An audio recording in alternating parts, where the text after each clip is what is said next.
Hey guys, RPM here.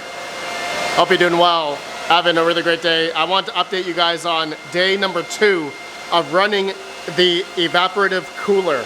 So it's been doing pretty good, and since it's the second day, it's another hot day, and mainly what I wanted to just show you guys is different numbers, metrics of the temperatures in certain areas, as well as the temperatures have dropped drastically and has stayed there ever since we did the first test. So when I turned on this evaporative cooler the first day during, I believe it was the afternoon, it was already very hot in here. Okay, so it took a while for this to actually bring down the ambient temperatures in this garage. That first video I did, you guys saw that video yesterday, I showed you the results after about an hour. So now that it's been the next day and overnight I left this thing on, this whole room here has been much cooler. Okay, so it's been working really well, and the humidity as well is what I want to talk about with you guys. Okay, a lot of big disclaimers regarding this. I know a lot of you guys had comments regarding Red Panda, you know, this thing is not good. It's gonna cause a lot of rust and, you know, a lot of humidity in this room. But I've noticed thus far, which I'm gonna show you guys the results from, you know, not only these, I know these are cheap Amazon like ThermoPro thermometers. I also have a legit sensor push system here, which they specialize in sensors and, you know, temperature readings, all that kind of stuff. And I'll talk about the measurements of this garage. Some people were asking in order to figure out how much airflow I need. And I'll talk about my existing exhaust fan. And also, since I've added this in, I've also lowered the power consumption for my ASIC miners as well. Okay, so having this cooling down a lot of my ASICs in this area, bringing down the ambient temperatures, has also brought down the resistance like on all of these ASICs, thus bringing down the fan speeds, thus, you know, using less power. But of course I added 110 watts, but I wish I did take a reading before I, you know, installed this evaporative cooler to see how much more power I was using, but I'm gonna do that test another time. Anyways, let's go through the numbers now, right after a word from today's sponsor. ASICplug.com, your premier source for top-tier crypto mining equipment, US owned and operated, based in Lockhart, Texas. They provide the latest ASIC miners directly from the top manufacturers today. With years of enterprise-level experience, their US-based team ensures you get high-quality, reliable hardware at the best possible prices. Their mission? To empower you in the exciting world of cryptocurrency mining and to provide you with stateside service for peace of mind. Visit ASICplug.com today and start mining with confidence. All right, guys, so I wanted to start off with a couple of disclaimers and, like, I guess opinions I had from a lot of you guys. A lot of you guys in that video mentioned, Red Panda, why didn't you add, like, you know, intake fans, or, you know, replace this whole segment, this whole part of the garage, which I would love to do, to add more intake. You know, that I would love to do that. But adding a, you know, external fan, like an intake fan on here, bringing it in more intake, I can't do that because I still need a functioning garage, and, you know, I still need to get in and out of here. And yeah, so that's why I don't want to be too disruptive of, you know, modifying my garage door, adding, you know, things here, adding fans here, things that, you know, maybe could be portable, but at the end of the day is going to be temporary. Just like this evaporative cooler that I have here is only for the hot days of the summer. Where I live, which I'm just gonna let you guys know, I'm up north in Canada. So Canada is actually very dry, and I'm gonna show you guys my humidity. It's very low. I know a lot of people were concerned regarding having one of these evaporative coolers where I am personally, but I am in a very dry environment. So air that's coming in or air on the outside is not very humid at all. And yeah, it's a very dry environment in here, which again, I'll show you guys in a second. So this is where I live. This is a house I live, and, you know, I just don't want to modify or manipulate my house in a way where, you know, I could cut things out of the house here, but my wife would be mad. You know, it wouldn't be a house anymore. And in the future, I am looking into getting a shed. So with all that said, I'm using one of these just temporarily during this summer in order to lower the ambient temperatures in this garage, which it is a 9 by 24 foot long garage. All right, so 9 feet by 24. I know some people wanted the measurements of this garage, so pretty much 9 foot, maybe 9 and a bit, and then about 24 foot all the way across. Okay, some people wanted the measurements of that. And my exhaust fan that I have, it's a pretty cheap, you know, 24-inch Vevor exhaust fan. This thing outputs at about 3,400 CFM. It's at the highest fan speed right now. Here's my exhaust area, 98 Fahrenheit, 12 degrees humidity. So very low, very dry in the back, obviously. Things are, you know, there's really no water vapor or anything going on here. It's really being dried out really fast going out my exhaust fan here. Now, do I have enough exhaust for this, you know, this garage bay? Probably not. I saw this on Amazon for about 150 bucks. There are better, more higher CFM exhaust fans. I do know that, but they cost a lot more and they use a lot more power as well. So I was actually just comparing, you know, this thing's taking about 180, 200 watts right now of fan power. And if I were to upgrade this to like a 7,000 or 8,000 CFM exhaust fan, I'm going to be using well over 300 to 400 watts just for that exhaust fan. So this evaporative cooler that I'm using, I've only added 110 watts. And of course, I'm using water as well, which is free for me. Water is free for me where I live. So I don't need to worry about the cost there. So to have something portable like this for me, I think it's great, and it is a solution that's working so far. So let's go through the numbers real quick. Intake on my windows here is about 72 Fahrenheit or 47 humidity here, okay? Now going over here, which you can probably see the angle of the evaporative cooler. I did have it straight before, but it's been kind of shooting at an angle. So before, when I had it straight, the air was actually going that way. So I actually have it now just kind of angled this way, and now the air is going more so straight like this. So now I want to talk about the temperatures in my area here, okay? Just in the center of this garage where the evaporative cooler is going through to the ASICs, this is showing 80 Fahrenheit or 41% humidity. All right, so I think dew point is what, 60 to 80%. So nothing is really getting wet thus far, which I will go through closer up on the ASICs in a second. But I have one of my sensor push sensors here. All right, so looking at this, look at my 3070 rack. That area is getting pretty hot.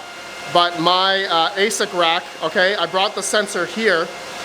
It's showing about 80.1 Fahrenheit or 42% humidity. So pretty much the exact same as the Thermal Pro sensor here I got off Amazon for like $5. These things are pretty good. And so it was just to show you guys, like, you know, these numbers aren't lying about how much humidity there is right now in this area. It's really not that bad, okay? It's really not bad. And yeah, 80 Fahrenheit, it feels great in here. It doesn't feel like a sauna. You know, when you go to like a South Asian country or live somewhere that's really high humidity, it's unbearable. It's like really hot. But where I'm standing right now, this feels just like perfect, like normal cold room temperature. Like I can be in here as long as I want, thus, but the ASICs are a little bit loud. But since I've added this evaporative cooler, everything across the board has lowered temperatures and also power consumption. I did notice my voltage, you know, start climbing back up again. So that is a sign that I am saving a bit more power as things aren't as hot as before. All right, so you guys know the temperature in the middle here. So let's go over here now. All right, so when I did that first video, we were over 100 Fahrenheit or almost, you know, 40 degrees Celsius or 38 degrees Celsius in this general area. So it's midday now. All right, midday during the day, and it's dropped a lot, right? Before, when I added it, after an hour later, we were at I think 95 or 94 Fahrenheit, okay? And the humidity was like 45 or something.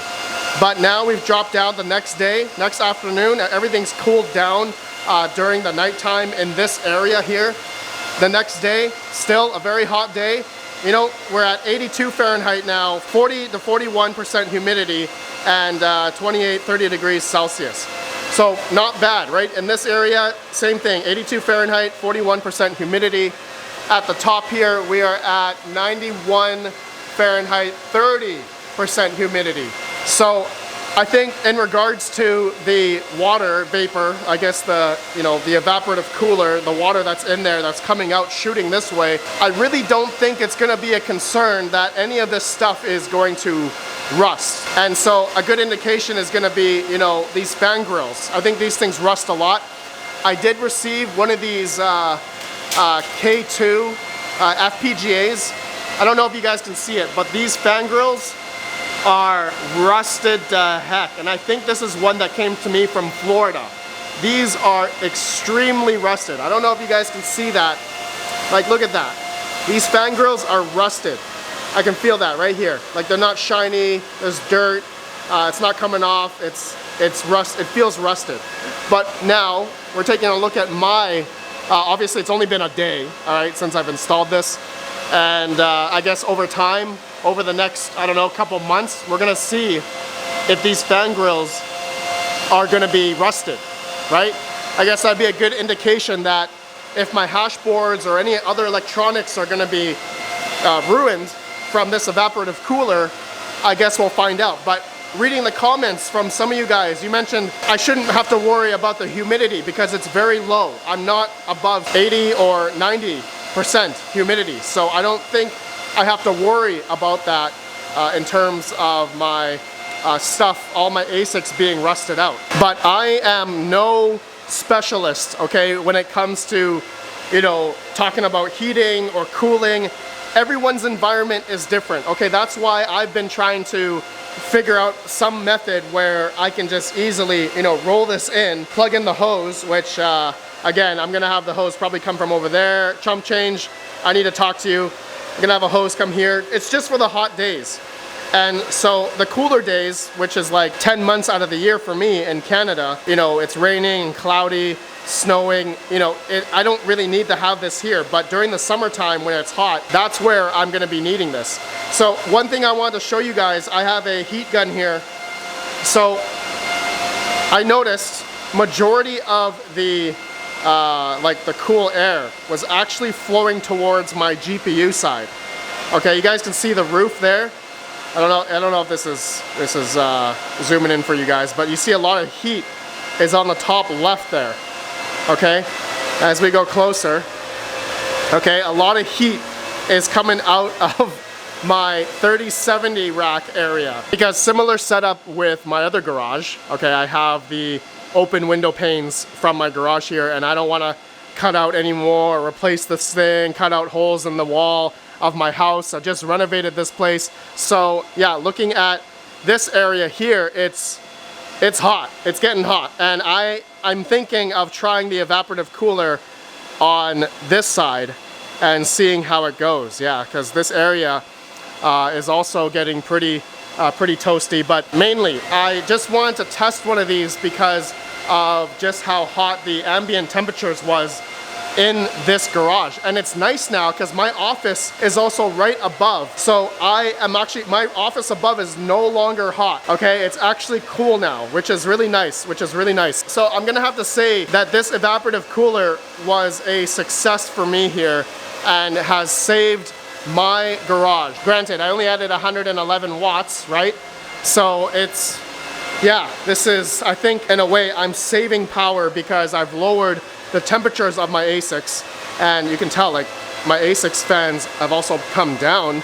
I'm not yelling as much, and just overall, everything is running much better, a little bit cooler, and it's just better for the equipment over time. But I guess we'll find out, right? If, my humidity, which I showed you guys, is very low. So whether or not some of you still believe that, is 42% going to cause, rusting issues, water vapor, or damp, or, dew point issues on my miners, on my computer parts, is it gonna be an issue? I want you guys to let me know, all right? If you think 42% or more, or under 45% humidity, do you guys think my basement here, all this stuff is gonna rust out? Let me know, all right? I've had this running for more than 2 days now, and I think it's perfect. This is literally perfect now, okay? Let me know what you guys think down below, all right? I just wanted to update you guys on this. So yeah, I'm thinking of, yeah, I mean, I've dropped like 20 Fahrenheit, you know, 21 Fahrenheit ever since I installed this thing, and it's been keeping this temperature now for all day. It's mid-afternoon. It's 2:22. It's mid-afternoon, like, as of recording. So, you know, this is, it's working just great. In my opinion. You guys let me know what you think, okay? My recommendation really is, this really depends on your humidity where you live, and if you live in a high humid environment, this is not gonna work for you, right? This is obviously not gonna work. It's gonna be too much vapor, you know, going around, and then all your computer parts are gonna start rusting out, you know. Anyways, I did say, you know, I'm only gonna use this during the hot times, and so this is probably another couple weeks, maybe another month or two that I'm gonna have hot weather. Then I'm just gonna probably just put this away, and actually I gotta figure out, like, what's the cleaning solution or cleaning method for cleaning one of these evaporative coolers, because yeah, someone did mention because depending on how hard this water is, you know, is it going to cause, you know, some like molding issues or too much fluoride or chlorine or something like that. That, you know, this has no filter or anything, so that's something I'm gonna have to look into, but I'm not worried. Okay, so let me know what you guys think. I just wanted to do this video just to update you guys on the second day here, and yeah, it's working just fine so far. We'll see how it goes. All right, let me know your guys' thoughts. Have a good one. Peace out. Peace out.